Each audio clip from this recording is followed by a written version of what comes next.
Bana Mambo, heureuse de vous retrouver pour votre rendez-vous dominical à 19 h avec Idi Passé et Chouna Mangondo. Comme vous avez compris, ces derniers temps, je reçois des artistes de talent. C'est là qui nous ont fait danser vers les années 70, 80, 90. Ils viennent voir Maman Chouna pour qu'elle puisse danser toute seule, qu'elle ne puisse fredonner les chansons toute seule, mais qu'eux aussi puissent nous expliquer, vous et nous, eh bien, la composition des chansons, les anecdotes, leur carrière, parce que vous me posez toute la question, Maman Chouna, quels sont-ils devenus? On danse sa chanson, on la fredonne, on l'aime bien, mais cet artiste, il est toujours vivant? Est-ce qu'il est mort? Dis-nous un peu. Eh bien, ils sont là eux-mêmes pour répondre à vos questions. Voilà pourquoi, aujourd'hui, là, j'ai reçu un des grands de la musique congolaise. Il s'agit de Théo Blaise Konkou, TBK. Vous le connaissez? Peut-être oui, peut-être non, mais il est là pour se présenter, pour vous dire qui il est. Et puis, à travers les chansons qu'on va jouer tout à l'heure, qu'on va danser ensemble, vous comprendrez de qui il s'agit. Bonsoir, Monsieur Blaise. Oui, bonsoir. Ceux-là qui nous regardent veulent savoir qui vous êtes. En peu de mots, comment vous pouvez vous présenter auprès de mes téléspectateurs, de mes Bana Mambo? Je suis Théo Blaise Konkou, chanteur, auteur, compositeur. Je suis également directeur artistique. Et j'ai fait bouger l'Afrique et une partie du monde, je pense, modérément. À travers quelle chanson, par exemple, pour que ceux-là qui nous suivent, par exemple, en Asie ou aux Amériques, puissent directement se reconnaître? Oui, la dernière fois, on m'a rapporté qu'une chanson comme Mwana Djambala, on l'avait dansée en Chine, c'est vous dire. Et bon, il y a eu des chansons comme Zenaba, il y a eu Nadia Soleil, il y avait Bellamy Chaton Pied Mon Pied, et puis la célèbre chanson Eden qui fait le bonheur de tous les mariés. Un acapella d'Eden, pour que nous puissions nous mettre dans l'ambiance de notre émission. Aimer, dis aimer, tu es à moi, je suis à toi. Même si ton pied, mon pied, oh ma belle, il faut être sage. Puisque pour l'éternité nous sommes unis, tu dois être sage. Aimer, dis aimer, tu es à moi, je suis à toi. Voilà, Mambo. Vous avez déjà compris, non? Il s'agit de la chanson Eden, le tube de cette émission que tout le temps vous demandez. Maman, je ne faut mettre Eden pour ma femme. La fête de mère, c'est l'anniversaire du mariage de ma femme, de mon mari. Eden, Eden. Eh bien, l'auteur-compositeur de la chanson Eden est avec nous sur ce plateau. Il va nous expliquer comment est-ce que est venue l'inspiration de cette chanson. Je ne vais même pas poser la question, quelle est votre carrière? Parce que ceux-là qui veulent, ils n'ont qu'à aller sur Internet, ils verront la biographie de M. Blaise Konkou. Mais là, aujourd'hui, on veut savoir seulement des choses qui nous tiennent à cœur. C'est-à-dire, la chanson Eden, c'est venu comment? Mais la chanson Eden, en fait, j'avais un projet pour aller aux États-Unis, chanter, faire de la musique avec des Cubains, avec un ami qu'on appelait Daniel Cusack, à l'époque en Côte d'Ivoire. Et j'avais fait en fait cette chanson, c'est pour que ça soit un rythme latino. Et à la dernière minute, comme le projet n'avait pas eu lieu, parce que pour X raisons, moi je suis venu à Paris pour m'installer. Et cette chanson, je l'ai transformée. Mais en fait, ça a été une inspiration très forte.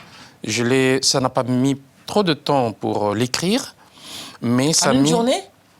En moins d'une journée. Mais je l'avais déjà mûri dans l'écriture, dans mon esprit, pendant beaucoup de temps. Et au moment où je me suis senti prêt, j'ai pris mon stylo et ça s'est allé tout de suite. C'était pour dédicacer à une femme que vous aimiez à l'époque, quand vous étiez jeune. Les circonstances, parce qu'écrire une chanson, c'est bien, l'inspiration peut venir, mais c'est par rapport à un fait, par rapport à une circonstance que vous avez eu à composer la chanson Eden. Mais en fait, je voulais écrire une chanson qui devait être universelle. Mon idée, c'était ça. C'était celle-là. Je voulais écrire une chanson qui devait être universelle, qui n'était pas adressée à quelqu'un. Donc, quand on entend aimer, c'est pas le prénom de aimer. Ça veut dire aimer, veut dire aimer. C'est ce que ça veut dire. Donc, ça ne s'adresse pas à une personne spécialement, particulièrement. Donc, j'ai voulu faire un titre et des paroles dans le sens universel. D'ailleurs, j'ai tiré de mon éducation biblique également pour écrire cette chanson. Voilà. Et si Valérie est d'accord, on va écouter cette chanson Eden, danser avec le public, avec les bannes membres. Et ensuite, on va poser des questions par rapport à Moana Djambala, à Nadia Soleil, à Bella Micha. Je sais que vous attendez, vous avez beaucoup de questions à poser, mais tout à l'heure. Dansons d'abord la chanson Eden avec Théoblesse Coco.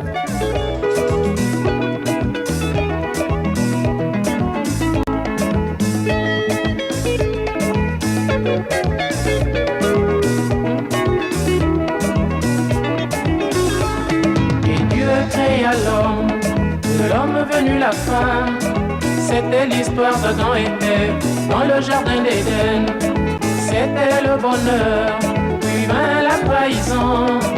À cause du fruit du péché, chérie, nous souffrons, toi et moi.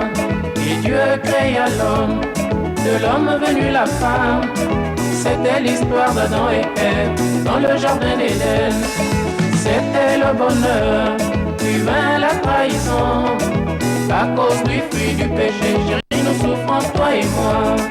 Même si ton pied, mon pied, oh ma belle, il faut être sage. Puisque pour l'éternité nous sommes unis, tu dois être sage. Même si ton pied, mon pied, oh ma belle, il faut être sage. Puisque pour l'éternité nous sommes unis, tu dois être sage. Aimer, dis aimer. Tu es à moi, je suis à toi.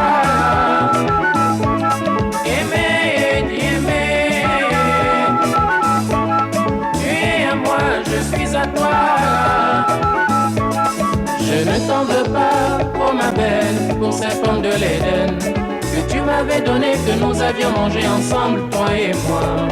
Je ne t'en veux pas, oh ma belle, pour cette pomme de l'Éden que tu m'avais donné, que nous avions mangé ensemble, toi et moi. Aimer, dis aimer. Tu es à moi, je suis à toi.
Pour l'éternité nous sommes unis, tu dois être sage. Même si ton pied, mon pied, oh ma belle, il faut être sage. Puisque pour l'éternité nous sommes unis, tu dois être sage. Aimer, dis aimer. Tu es à moi, je suis à toi. Aimer, dis aimer. Tu es à moi, je suis à toi. Ah, voilà, c'était la chanson Eden. J'espère que vous, à la maison, vous l'avez aimé. Moi, je la dédicace à mon mari, José Brité. Et vous, aussi, d'habitude, vous le dédicacez à vos femmes, à vos époux. Eh bien, monsieur Théoblesse Coco, beaucoup de mariages ont été célébrés, ont ouvert le bal à travers cette chanson d'Eden. Oui, tout à fait. On a fait beaucoup d'heureux. Et j'espère que jusqu'aujourd'hui, ils sont heureux parce que cette chanson a apporté le bonheur et ça ne sera que du bonheur. Ah, d'accord. Mais on m'a rapporté une fois que dans un deuil, un monsieur qui avait ouvert le bal avec cette chanson Eden avait demandé avant de mettre sa femme en terre qu'on puisse la fredonner encore. Ah, ça, c'est une histoire, une longue histoire et une histoire passionnante. En fait, ils se sont connus lors d'un mariage, ils ont dansé Eden. D'accord. Ils se sont aimés par Eden. Quand ils se sont mariés, ils ont ouvert le bal avec Eden. Et le monsieur a estimé que sa femme, malheureusement, l'ayant quitté, ce monsieur a estimé que le dernier cadeau qu'il pouvait offrir à sa femme, à sa chère épouse, en le mettant en terre, c'était lui jouer Eden. Et la surprise a été, c'est cette chanson qui fait le bonheur, les gens le dansent partout et les gens ont chanté, ont pleuré pour dire au revoir à cette à femme cette disparue. à cause de la chanson Eden. C'est l'anecdote. On m'a montré les images, j'étais très ému. Ah, d'accord. Mais il n'y a pas qu'Eden, vous avez dans votre discographie beaucoup d'autres albums. Ah oui, j'ai des chansons comme Bella Micha, Ton pied, mon pied. J'arrive à Abidjan et un monsieur m'invite que je ne connaissais pas. Il me dit, monsieur, vous êtes monsieur Théo Blaise? J'ai dit oui, il faudrait que vous veniez chez moi, je vais vous présenter mon épouse. Ouais. Alors j'arrive chez eux, table bien dressée, et la dame se met en larmes. Pourquoi? Et je n'avais pas compris. Je lui demande, mais madame, vous n'avez pas besoin de pleurer, vous ne m'avez pas invité pour que je vous vois en train de pleurer. Et elle me dit, vous savez, vous faites partie, vous avez été celui qui a rebâti notre bonheur. Ah bon? Ils étaient séparés. À ce point-là. Voilà, ils étaient séparés, ils ne voulaient pas se parler. Le monsieur a tout fait, les familles se sont réunies, rien à faire. La femme était toujours catégorique. Ah oui. Et le monsieur a trouvé une idée géniale. Il a acheté juste le disque, il dit, tout ce que je voulais te dire, écoute-le par cette chanson. Waouh. Et quand elle a écouté, bon, ils se sont remis ensemble et ils sont en Côte d'Ivoire. Et j'étais très, très heureux. Donc il y a des anecdotes comme ça, comme quoi on apporte le bonheur, on ne sait jamais à quel niveau. Et la chanson Mwana Djambala. J'avais tout à l'heure ma co-épouse que j'appelle bien Marianne, qui en l'écoutant, c'est une Sénégalaise. Hein. Lorsqu'elle a écouté la chanson Mwana Djambala, elle a commencé à danser comme pas possible. Alors je me dis, c'est une chanson traditionnelle, un peu rythme téké, n'est-ce pas? Oui, oui, c'est du rythme téké pur. Hein, mais qui a été vraiment vulgarisé et promu dans toute l'Afrique et les gens le dansent. Quelle est la magie? Alors j'ai écrit cette chanson, j'étais en Côte d'Ivoire. D'accord. J'étais en Côte d'Ivoire, j'ai écrit la chanson, je viens à Paris pour l'enregistrer, mais personne n'y croyait parce que c'était peut-être un besoin, parce que bon, moi qui suis un peu l'enfant des deux rives, j'ai côtoyé les tékés de Djambala, du Congo, de Kinkole, de Maluku, tout ça. Sans même au Gabon, voilà, jusqu'au Gabon. Donc, et je ne sais pas, j'ai été inspiré par ça, je voulais faire du folklore et mon choix a été sur ce folklore téké. Je ne peux pas vous dire pourquoi. Vous n'êtes pas originaire, vous n'êtes pas téké vous-même. Mais vous savez, les peuples se côtoient, on ne sait pas qui est qui à un certain moment. Je vous dis, ça je vous le garantis. Alors, je fais cette chanson. Les artistes qui m'ont accompagné n'y croyaient pas trop. Tu vas chanter les tékés et machin. Vous savez comment ça se passe. Ils me chahutaient. Je dis, vous allez voir, ça va être un tube. On répondait comme ça. Et quand c'est sorti, je suis allé à Abidjan. Et un journaliste est passé par là. Il a pris, il a joué. Et c'était le boom. D'accord. Alors, c'était le boom. Et nous avions un frère à Kinshasa à l'époque, qui est Massamba, Newman, qui l'a pris pour en faire sa pub de Thomson. D'accord, le Chanchar. Voilà, les télévisions Thomson, parce qu'ils vendaient les télévisions Thomson. Ah, c'était pas là le poisson, parce qu'à Kinshasa, les Thomson, c'est les poissons. Comme on achetait beaucoup le poisson, non, en fait, c'est comme ils vendaient les Thomson, ils en vendaient tellement, autant que les poissons Chanchar qu'on vendait au marché, ben on a surnommé les poissons Thomson à cause de la télé et à cause de ma chanson. Ah, d'accord. Et la chanson, c'est Mwana Djambala. La chanson, c'est Mwana Djambala. Alors, il a passé à longueur de journée, sans arrêt, pour faire sa pub de télé. Et ça se vendait comme des bouts de pain. Et ça se vendait autant que les poissons Chanchar. Donc, les poissons Chanchar sont devenus Thomson. D'accord. On va écouter la chanson Mwana Djambala. Et vous allez m'apprendre à danser parce que moi, je ne sais pas comment danser. Ah, ça, je ne sais pas. Moi, je suis chanteur.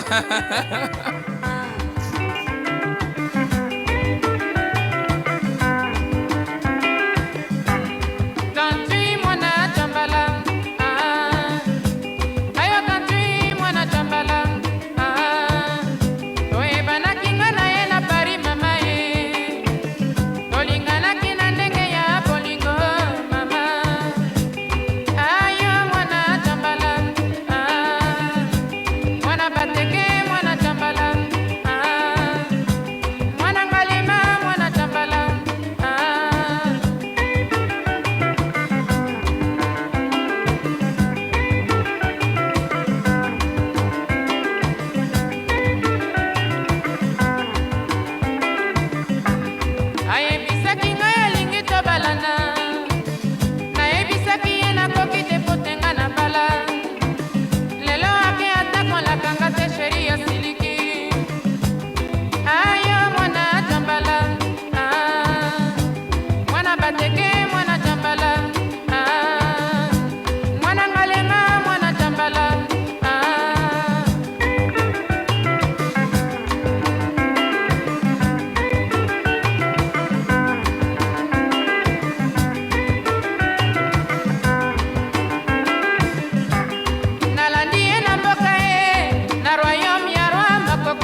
Tu vois, même Marianne n'a pas résisté. Hein.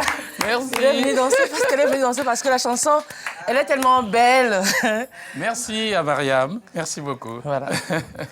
Mais, elle est sénégalaise, mais elle danse autant qu'une Congolaise. C'est très bien, ça. Mais tu sais que chez le Téké, ça devient c'est tout un tube, même pas un tube, mais un hymne pour le Téké. Ah oui, il n'y a pas un mariage Téké où on ne peut pas danser Mona Djambala. Non, c'est quelque chose de très fort, de très passionnant. C'est très culturel. Et qu'est-ce que le pays a fait par rapport à cette chanson qui a immortalisé la culture même du terroir? Mais vous savez, nos pays ont un gros problème parce qu'ils ne s'occupent pas vraiment de la culture. Ah oui. Et on a l'impression qu'ils s'en fichent pas mal. Mais bon, nous avons créé des structures qui se mettent en place pour essayer pas de revendiquer, mais de négocier avec ces gens, essayer d'amorcer un dialogue pour leur dire que la culture, c'est toute une identité et c'est quelque chose de fondamental. Antoine Renoir m'a posé une question tout à l'heure. Est-ce que vous avez gagné assez d'argent avec ces tubes que vous avez réalisés comme Eden, comme Mona Djambala? Vous êtes maintenant riche? Si j'étais riche, ça se saurait. Ah, d'accord. Si j'étais riche, ça se saurait. Mais vous savez, nous, quand on faisait le vinyle, c'est-à-dire le 33 tours, ouais. La production coûtait plus cher qu'aujourd'hui. Ce qui fait que quand on voulait exporter 100 disques, ça faisait 20 kilos. Ouais. Alors qu'aujourd'hui, 100 CD, ça ne peut pas faire 20 kilos. Ce qui fait que la nouvelle génération qui est arrivée, avec l'évolution technologique et les nouveaux supports, ce qui fait que nous, on a tracé la route, mais les jeunes qui sont venus derrière nous, ils se sont fait plus d'argent. Bon, c'est l'ironie du sort. Mais par rapport aux droits au pays, ainsi que sur le plan international, comme la SABAM, la SACEM, vous avez pu percevoir de l'argent par rapport à vos tubes. Mais vous savez, ces structures-là n'ont de l'argent que quand les organismes payent. Vous connaissez une des télés en Afrique qui paye les droits d'auteur? Moi, je n'en connais pas. Moi non plus.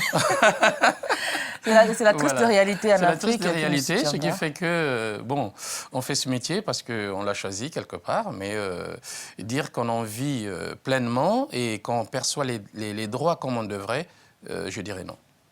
Tout à l'heure, nous allons parler de la musique congolaise, parce que vous êtes l'un des porte-étendards de cette musique. Il y a vous, il y a Pamelo, il y a les Bantous, il y a le Corse et le peuple, et il y a Idjeskien, le Comastin qu'on a reçu dernièrement. On va en parler un peu, mais on va écouter une chanson. Vous avez tout à l'heure parlé de la belle Amisha. C'est la belle Amisha ou la belle Anisha? Là, les gens se posent des questions, parce qu'on me dit la belle Anisha, moi je cherche, je ne trouve pas. Quand je cherche dans vos répertoires, je vois la belle Amisha. Voilà, il faut considérer que le titre, c'est la belle Amisha. Alors, quand j'avais fait cette chanson, les Ivoiriens se sont appropriés de cette chanson parce que le nom Amisha, il est ivoirien. D'accord. Moi, pendant que je chantais Anisha, eux, ils ont marqué compris Amisha. Alors, ça a été Belle Amisha et considérons aujourd'hui que c'est Belle Amisha, une belle ivoirienne. D'accord. On va écouter la belle chanson ivoirienne alors. Et les gens disent tant pis.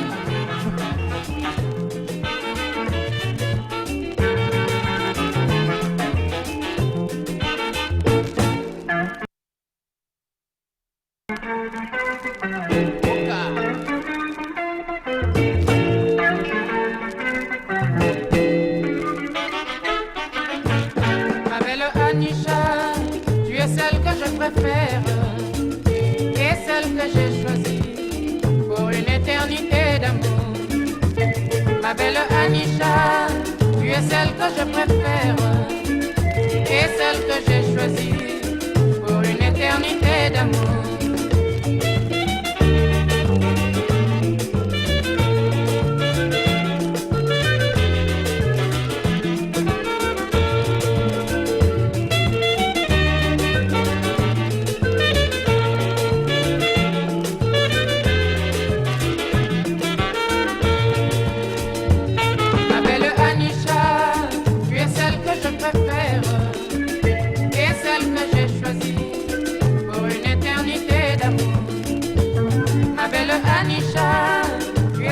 Je préfère et celle que j'ai choisie pour une éternité d'amour. Nous sommes connus comme tant d'autres l'ont bien fait. Nous sommes aimés aussi naturellement. Oh ma belle Anisha, je te chante cette romance, vibrant de tout mon cœur, l'idylle de notre amour. Tu ne sauras jamais, tu ne pourras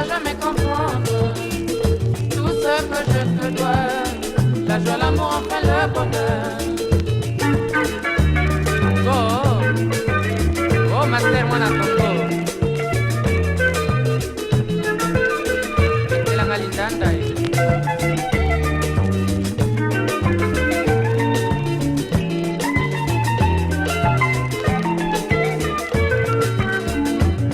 belle Anisha, tu es celle que je préfère, tu es celle que j'ai choisie pour une éternité d'amour. Ma belle Anisha, tu es celle que je préfère, tu es celle que j'ai choisie pour une éternité d'amour.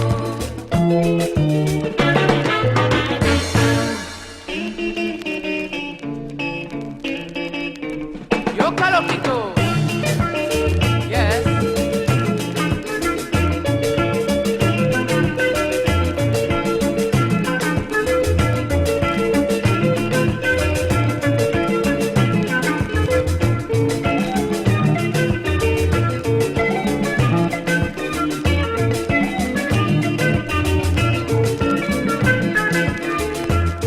Mon pied, Anisha, pour l'éternité. Donne-moi ta main, Anisha, ma préférée Polingo. Ton pied, mon pied, Anisha, oh maman, pour l'éternité. Donne-moi ta main, Anisha, ma préférée Polingo. Ton pied, mon pied, Anisha, oh maman, pour l'éternité. Donne-moi ta main, Anisha, ma préférée Polingo.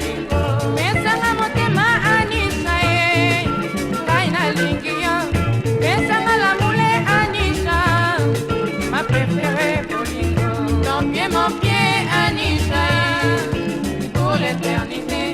Donne-moi ta main, Anisha, ma préférée Polingo. Donne-moi ta main, Anisha, maman Nabana. Donne-moi ton amour, Anisha, Alingia Polingo. Mon pied, Anisha, pour l'éternité. Donne-moi ta main, Anisha, ma préférée Polingo.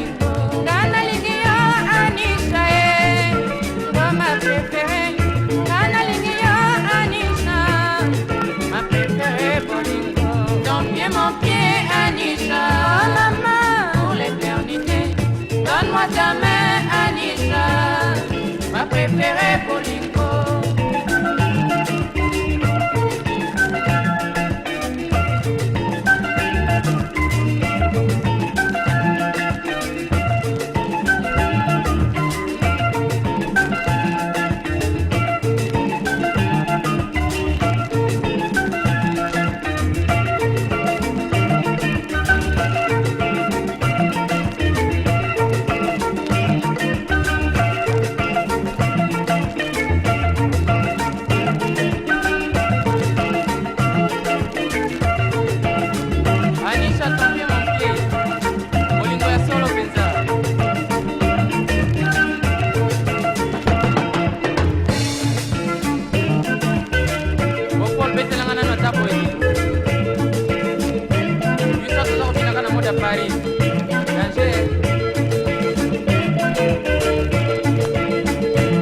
Jean-Jacques Nakata Panama, Namer Gabi, Lopito Yasuka.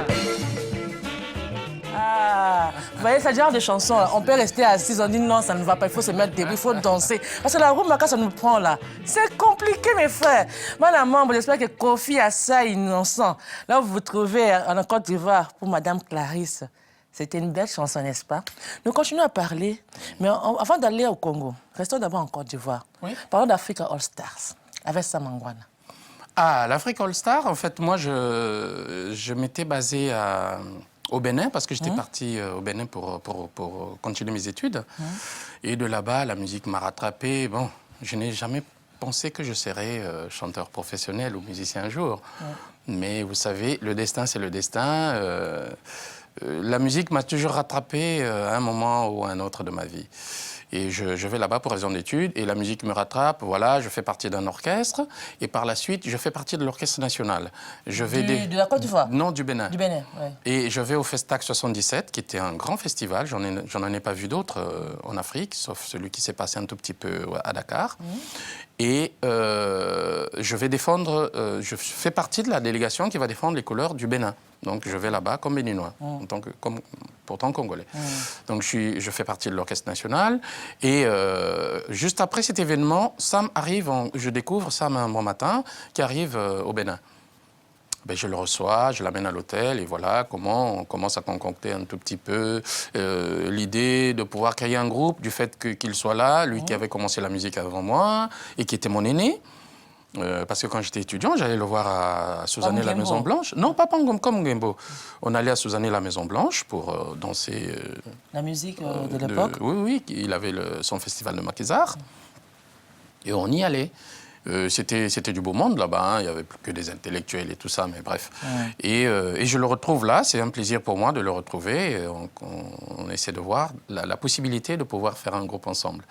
Et il s'installe, il me laisse à Cotonou, il va s'installer au Togo. Et du Togo, il va en Côte d'Ivoire. Et en fait, c'est le programme qu'on avait fait. Je le retrouve donc en Côte d'Ivoire. On s'est dit, bon, il faudrait qu'on crée un groupe. Et voilà comment on crée tous les deux l'Africa All Star. Et il y avait quoi? Il y avait qui avec vous? Parce qu'il n'y avait pas que Sam Angwana et Théo Blaise. Il y a eu Niboma à un moment, il y a eu... Non, ça c'est la suite de l'histoire. Donc on crée l'Africa All Star. On n'avait pas de musiciens parce qu'à l'époque, pour trouver des musiciens, de bons musiciens en Afrique de l'Ouest, c'était difficile. Et nous avons hérité des échoués de Taboulé et Rochereau qui étaient venus de passage. Il y a eu une révolution là-bas pour des histoires internes. Et voilà, eux, ils sont restés et ils sont venus nous voir. Après, on les a récupérés et voilà, on a créé l'Africa All Star. Qui a beaucoup marché. Oh là là, quand on a fait des chansons comme Zenaba. Zenaba, n'oublie pas, oh mamie. Zenaba, pense un peu, oh chérie. Nous nous sommes mariés, c'est l'alliance pour la vie. Pourquoi Zenaba, tu veux compliquer la vie? Ça, c'était des tubes. Et puis, on a fait Georgette. Moi, j'ai planté Coco et Coco n'a pas pu donner. Moi, j'ai planté Ignam, Ignam n'a pas pu donner. Georgette, à moi, à maman, tu m'as rendu très malade. Je dirais tout à Delphine, au Katinga Imotema. C'était super, ça. Ouais. C'était des tubes. Et voilà comment... et c'était aussi, quelque part, un départ au niveau international de notre carrière. Et voilà. Et par la suite, nous sommes allés nous installer pour raison de tournée au Togo. L'orchestre s'est disloqué pour des raisons internes, vous savez, les artistes.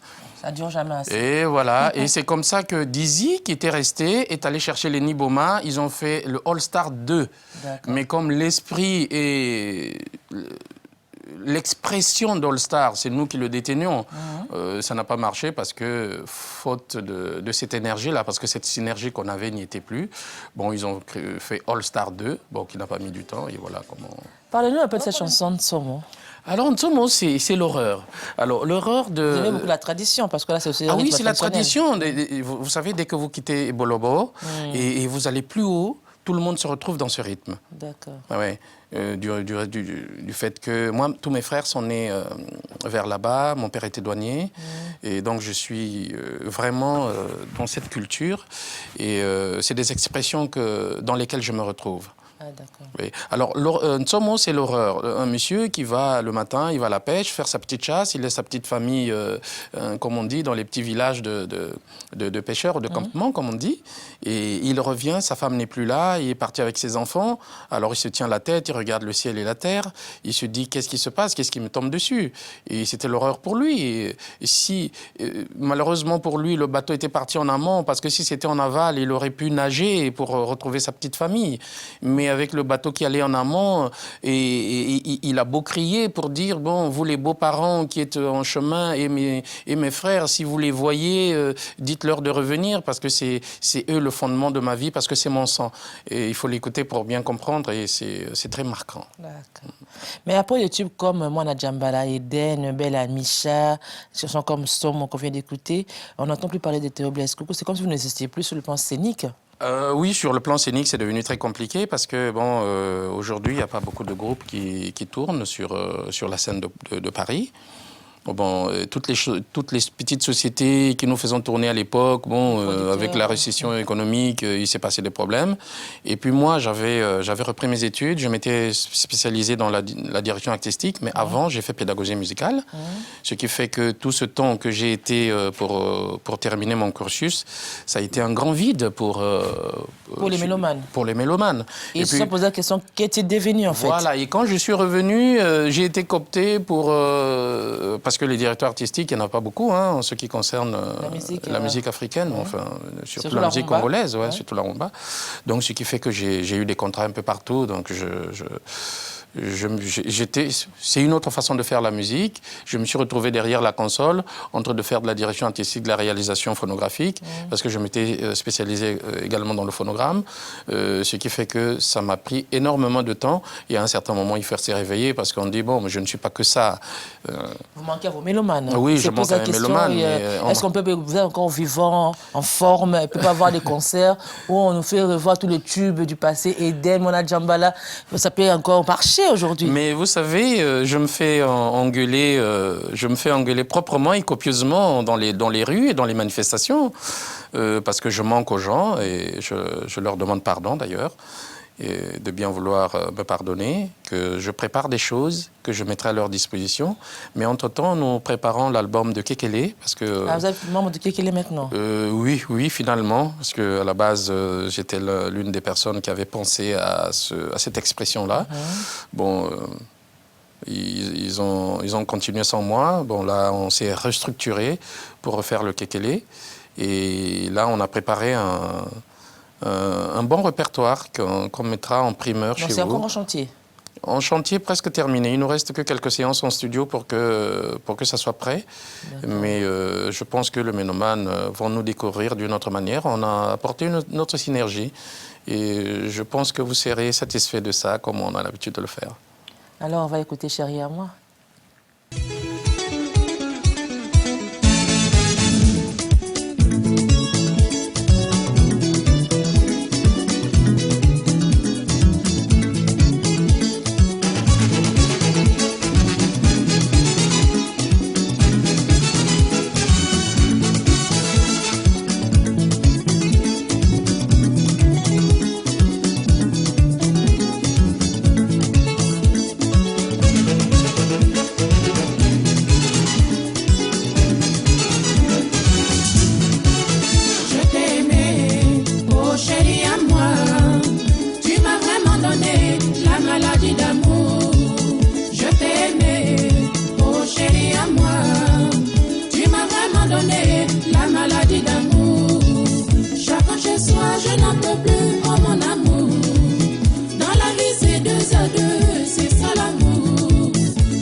miwaye na titi mpena na dimbeya oandola mulema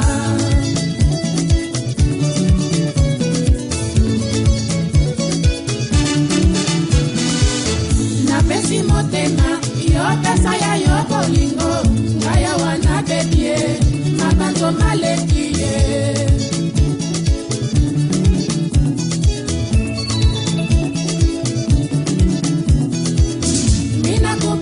sana bibi yangu, sikia maneno ya mapendo mpenzi wangu.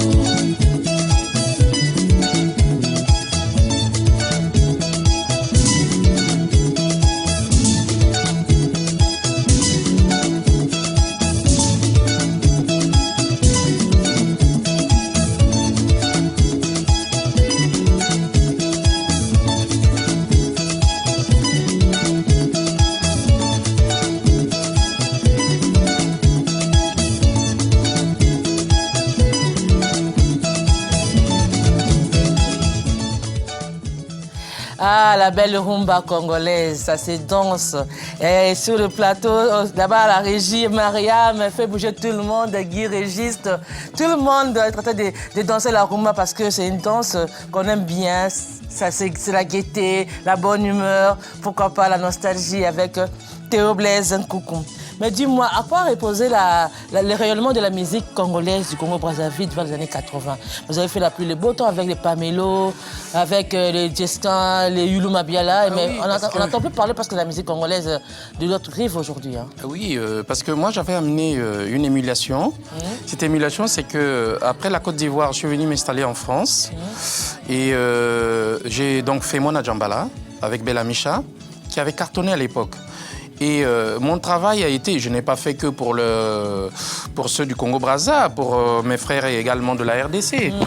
Donc j'avais conseillé à Pamelo de venir parce que j'avais négocié un contrat avec Edison pour lui. Et Edison l'attendait et j'avais préparé une équipe ici pour l'accompagner. Ce qui fait que quand il arrivait, l'équipe était en place et je lui avais plus ou moins conseillé de chanter en français pour que ça se comprenne parce qu'avec le Zénaba que j'avais fait, voilà, pour ne pas rester dans le ghetto congolais. Et le seul conseil que, à mon avis, je pensais qui était sage, je lui avais conseillé de ne pas quitter son orchestre. Il venait juste pour faire son petit business. Il était dans Bantou de la capitale. Bantou de la capitale. Ouais. De faire son petit business, étant donné que c'était un grand compositeur. Et l'avantage qu'ils avaient, c'est que cet opus qu'il était venu faire, moi je savais que ça allait cartonner parce qu'il avait fait ses preuves quand même. Hein. Il a commencé la musique avant moi. J'ai dit, je suis sûr, connaissant ses capacités, que ça va cartonner. Et du moment que ça va cartonner, les gens voudront écouter ces titres-là et ils viendront au concert. Et c'est effectivement ce qui s'est... Voilà, c'est ce qui s'est passé quand ça a cartonné. Moi, je pense que les Bantous de la capitale ont pu souffler et les Bantous de la capitale ont profité de ce que Pamelo avait fait pour qu'ils puissent se rayonner. Et voilà. Et par la même... la chanson Ma secrétaire. Voilà, Ma secrétaire. Et par la même occasion, j'ai drainé aussi Pierre Montoiri, qui lui, je l'ai croisé dans Paris. J'ai dit, écoute, ne baisse pas les bras, il faut... Et voilà. Et il a saisi la balle au bon et ça fait tache d'huile. Et mes frères de la RDC qui arrivaient, je leur disais, écoutez, je pense que c'est le moment... Il faut y aller, donc voilà. Mais par contre, aujourd'hui, nous voyons plus qu'il y a une certaine décadence de la musique du Congo-Brazzaville parce que les Brazzavillois ou bien les Congolais du Congo-Brazzaville aiment plus fredonner la musique du Congolais de Kinshasa. Les Ferré, les Fali, les Kofi, les Papa Wemba, ce sont ceux-là qui essaient de faire danser Brazzaville aujourd'hui ou bien même Pointe-Noire. Tandis que Roga peine un peu à s'affirmer les autres. Vous savez que le public... Il suit ce qu'on lui donne. Quand aujourd'hui vous êtes présent sur le marché, ils vont suivre. Or, entre-temps, il y a eu une grosse léthargie. Moi, déjà, j'étais occupé à faire autre chose. Bon, ceux qui sont restés n'ont pas pu suivre. Le jeune Roga, qui est un frangin, lui, heureusement, il a pu mettre un petit groupe ensemble, il s'est maintenu, il a essayé de se défendre. Mais aujourd'hui, il est là, il est toujours là. Mais il n'y a pas une politique pour promotionner la musique congolaise, du Congo-Brazza, je veux dire, en tant que telle. On se laisse un tout petit peu les gens se débrouiller. Et puis, comme il n'y a pas... c'est ce système de solidarité, la solidarité humaine. Au Congo, Brazzaville, non, cette solidarité n'est pas autant que l'homme de la RDC. Oui. Ce qui fait que l'artiste en RDC, quand on l'aime bien, même les copains s'y mettent, tout le monde s'y met pour soutenir. La main à la pâte pour le soutenir. Voilà, la main pour le soutenir. Mais au Congo-Brazza, c'est pas pareil. Ce qui fait que les gens s'étonnent, mais non, mais ça, c'est des choses, c'est des faits de société, c'est des faits de culture aussi, parce que l'homme du Congo-Brazza n'a pas cette culture-là. Parfois, il préfère donner à un autre que donner à soi-même. Donc, bon, c'est pour ça. Donc, ce qu'avait dit même le ministère de la Culture, l'État congolais ne soutient pas les artistes. Non, ils font rien. Mais vous avez les FESPAM, par contre. Les FESPAM, c'est pour faire rayonner quand même la culture du terroir, la culture du Congo, quand même. Vous savez, le FESPAM, c'est un festival panafricain. C'est pour faire rayonner la culture congolaise et même la culture africaine. Oui. Et même, bon, on parle de la musique moderne, mais on devait parler de la musique traditionnelle. À la base, c'était ça. Et moi, je pense que le FESPAM devait nous servir comme tremplin de développement ou de promotion pour la musique et la culture congolaise. J'entends les deux Congos parce que dans les textes, quand on regarde bien, le Congo-Brazza a l'hébergement, mais là-dedans, il y a une partie qui doit rayonner en RDC. Il y a au moins 2 ou 3 sessions, ça n'a été que le Congo-Brazzaville qui a pris tout en charge. Hein. Oui, mais quelque part, c'est pas normal. C'est parce que bon, les choses ne sont pas suivies comme ça se devait. Il devait y avoir des colloques, des manifestations au niveau de la RDC pour jumeler. Et pourquoi pas des groupes. Le FESPAM pourrait commencer, par exemple, à Brazza, se terminer à Kinshasa, je n'en sais rien. Ça existait comme ça, je crois, 1 ou 2 sessions. Oui, 1 ou 2 sessions, mais c'était assez tâtonnant. En 2003, quand je suis allé, parce que j'étais J'étais invité et j'étais chef d'une délégation que j'avais amenée ici. J'avais appelé ça le groupe Diaspora parce que c'était les musiciens de la Diaspora. Je suis allé, même le colloque qui était, moi je voulais bien y participer, même le colloque qui était organisé au niveau de Kinshasa n'a pas eu lieu. Bon, les fonds, on les a dilapidés, on ne sait pas par qui, et bon, ça a été... C'est ça le problème du Congolais. Ça a été une histoire. Moi, ce qui m'a étonné au FESPAM, je cherchais à voir, parce que vous avez quand même des doyens comme le Bantou de la capitale, bien que certains sont décédés aujourd'hui, le Nino Malapé, les Sous-Jean Serge, mais en 2003, je crois bien, même 2004, 2005, ils étaient encore en vie. Mais je cherchais à voir, ne fût-ce que les Bantous jouaient, ils étaient absents. La plupart des fois dans les FESPAM, l'orchestre le peuple, on entend parler, on ne voit personne. Oui, les Bantous de la capitale, il n'y a personne. On cherche le Blaise, il n'y a personne. À peine, il y a Patrouille des Stars, il y a Roga Roga qui, avec Extra Musica. Et les restes, ce sont les Fali, les Wera, les JB, les Tchalamwana. Tu verras, au Congo-Brazza, il y a peut-être 2 ou 3 représentations. Mais au Congo-Kinshasa, il y en a 10, 15 comme ça. Oui, bien sûr, parce que l'émergence là-bas, elle fonctionne. Mais l'émergence au niveau du Congo-Brazza ne fonctionne pas. Heureusement que ces jeunes-là, ils ont émergé, ils ont laissé des images. Moi, j'ai plein d'images depuis mon enfance. J'étais déjà... Mais moi, je cherchais les images d'archives, je n'ai pas trouvé. Hein. Moi, j'étais collégien, j'étais lycéen. Moi, j'ai commencé à chanter à la télévision. Oui. Hein, mais moi, je cherchais, j'ai même appelé à Télé Brazza, Congo-Brazzaville. Je demandais à Delbas, à tout le monde qui est là-bas, de me chercher des images à Congo. Ils n'ont rien trouvé, par contre. Oui. Et avec les événements qu'il y a eu au Congo, donc tout est parti. Mais il y a une partie des images qui sont là, mais qui sont bloquées quelque part parce que ça s'est désagrégé et c'est devenu toxique. Donc, on ne peut pas aller les chercher. Ce qui fait que c'est l'histoire qui est partie. Maintenant, dans Paris, parce que les gens se posaient beaucoup de questions par rapport à vous. Quand je leur ai dit que je recevais M. Théoblès Conco, mais ils disent, mais à Paris, il fait quoi réellement? Parce qu'on a parlé de quelqu'un tout à l'heure. Mais il y a un problème avec Paris parce qu'il y a des combattants qui combattent la musique du Congo-Kinshasa et notamment du Congo-Brazzaville, parce que nous sommes liés quelque part. Donc, il n'y a pas de prestations scéniques qui se font ici à Paris. Du coup, les gens se posent des questions. Oui, vous êtes là, me faites quoi? Comme compliqué. Simaro l'a dit une fois, c'est comme si l'Europe est devenue les cimetières de la musique congolaise. Parce que quand vous venez ici, vous engouffrez dans le circuit, dans le système de ce pays, et on n'entend plus parler des artistes... Quand on est en Afrique, on est ensemble, on se voit tous les jours. Et on fait les choses, et les choses sont connues. Quand on arrive en Europe, tout le monde est disparate.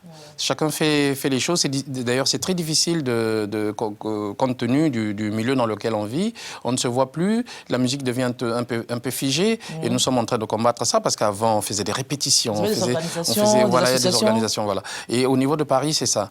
Et tous ceux qui ont eu la mauvaise idée de venir s'installer à Paris, à part l'époque où nous, on cartonnait, ben, ils ont tous échoué à cause de ça. Parce que moi, encore, je peux jouer avec des Chinois, hein, c'est pas grave. À partir du moment où ils savent jouer, on trouvera une musique à jouer. Bon, mais ça, c'est moi. Mais les gens, quand ils s'arrachent du milieu dans lequel qui les a fait, ils ne peuvent plus se débrouiller. Ils sont perdus complètement. Et la plaque tournante de Paris, comme celle de Bruxelles, c'est pareil. Ils se retrouvent à Bruxelles, ils veulent glaner par-ci, par-là des gens pour l'accompagner, mais l'expression n'est plus la même. Moi, je pense que, en toute intelligence, ces gens... C'est pas mon cas, mais ces gens qui ont, par exemple, celui qui est de maison, je sais pas quoi, s'ils veulent faire des productions, qu'ils aillent vers là où on les a fait. Mais ils ont un problème, peut-être, c'est des cartes de séjour aussi. Il y a mais ça aussi, bon, il faut réfléchir. Ça peut retourner au pays si facilement. Ouais, c'est compliqué, mais sinon, c'est la meilleure façon, quitte à faire ça et revenir ici pour... Ben, membre, j'espère que vous avez vraiment aimé cette émission. Les bonnes choses ne durent jamais. J'espère qu'à la rentrée, on aura plus de temps pour continuer à parler parce qu'il y a beaucoup de choses à se dire. Mais avant de clôturer, je crois que beaucoup vont m'en vouloir si vous n'écoutez pas Nadia Soleil. Et comme je passe à une image et que j'ai l'artiste avec moi, je crois qu'un playback serait le bienvenu. Parce que là, si on termine l'émission, Carole, sans Nadia Soleil, j'aurai des blâmes, ça c'est sûr. Valério, tu ne pourras même pas aller à Château-Rouge. Donc, s'il te plaît, Nadia Soleil. Oh, dis Nadia, je ne sais pas d'où tu viens, de l'Afrique ou peut-être des Antilles. Toujours est-il que tu viens d'un pays ensoleillé et ta beauté brille comme le soleil de chez toi. Oh, dis Nadia, je ne sais pas d'où tu viens, de l'Afrique ou peut-être des Antilles. Toujours est-il que tu viens d'un pays ensoleillé et ta beauté brille comme le soleil de chez toi.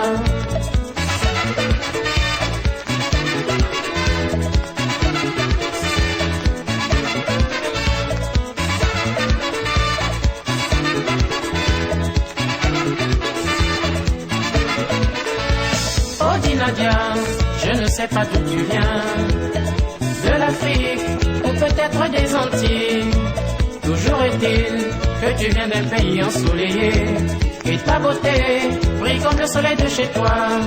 Mais moi j'ai rencontré Nadia à Paris, côté du soleil. Elle ne m'a laissé que l'odeur de son parfum, elle a disparu. Nous avions dansé maman, elle m'a planté l'amour. Où es-tu Nadia de mon cœur, tu m'as planté l'amour.